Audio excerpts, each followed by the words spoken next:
Thank you very much, Mr. Chairman. Attorney General Bondi, good to see you. Welcome. I've been listening closely in this hearing, and I've heard over and over from my Democrat colleagues concerns about targeting political enemies, and they've accused you of all manner of things and the current president. I've also heard them said, and I just wrote it down because I wanted to be sure I heard it correctly. I've heard them say that Joe Biden never targeted his political enemies.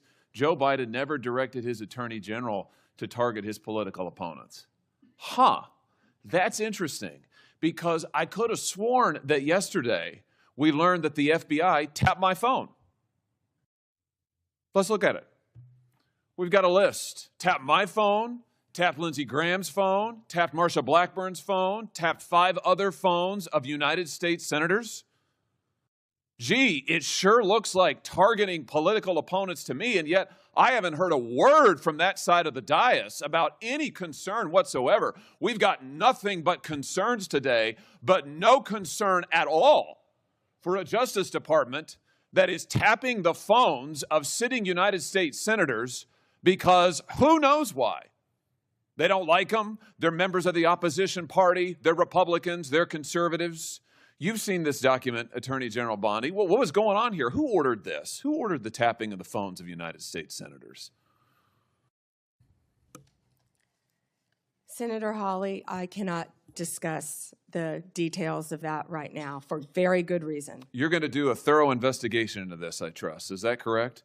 We will be looking at all aspects of this, and I have talked to Director Patel at length about this. And you're going to figure out who was involved in this, who signed off on it, who knew about it. You're going to get to the bottom of all of it. Is it correct? Yes, and I've spoken to Director Patel about it, and he is committed to doing this. Well, I can tell you, we already know many of the details. We already know that this was ordered by the Special Prosecutor, Jack Smith, who reported directly to the Attorney General of the United States, Merrick Garland.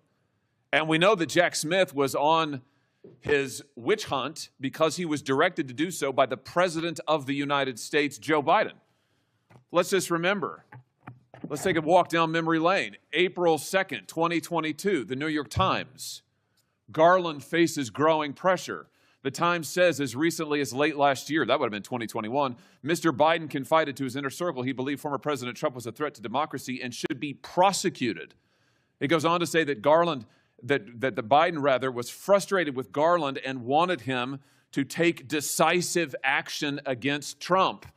Here's what we're talking about. Trump, of course, was a private citizen at the time. So he appoints his own hitman, Jack Smith, who goes after the president, former president, who goes after members of this body. You know, the thing about it, though, that really strikes me is that it didn't stop with members of the United States Senate. Did it, Attorney General Bondi? It didn't stop here at all. I mean, just as egregious, maybe more so than tapping the phones of U.S. senators is this memo that I know you've seen before. Let's just look at it again. This is an FBI memo from the same time period, I might add, from the same time period, in which the Federal Bureau of Investigation attempts to recruit informants into Catholic parishes in this country. So here you have an administration that is activating the FBI against its political opponents and tapping the phones. Senator Josh Hawley delivers a fiery confrontation with Attorney General Pam Bondi over shocking allegations involving FBI surveillance, pro-life prosecutions, Catholic targeting, and abuse of federal power during the Joe Biden administration. In this intense hearing, Hawley calls for a special prosecutor to investigate claims of government weaponization against ordinary Americans. And this happened, the targeting of Catholics in this country because Joe Biden and his FBI didn't like Catholics who went to a certain kind of mass. I mean, good God in heaven, what is happening to this country? What happened under Joe Biden?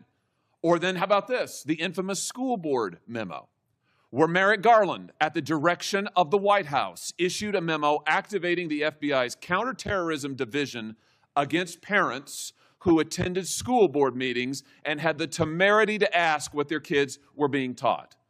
And some of those parents were treated like this. Let's just remember. Let's remember how parents were treated. Treated like this man. That's right. A parent at a school board meeting, I think in Virginia, who was drug out of the school board meeting. He's bloodied there, you can see it. And what was the response of Joe Biden's DOJ and FBI? It was to issue a memorandum saying that people like this ought to be investigated by the counterterrorism unit. And unbelievably, they were. They were. Or how about this? Let's remember Mark Houck and the pro-lifers who were prosecuted for what? For going to a clinic, an abortion clinic, and praying on a sidewalk outside the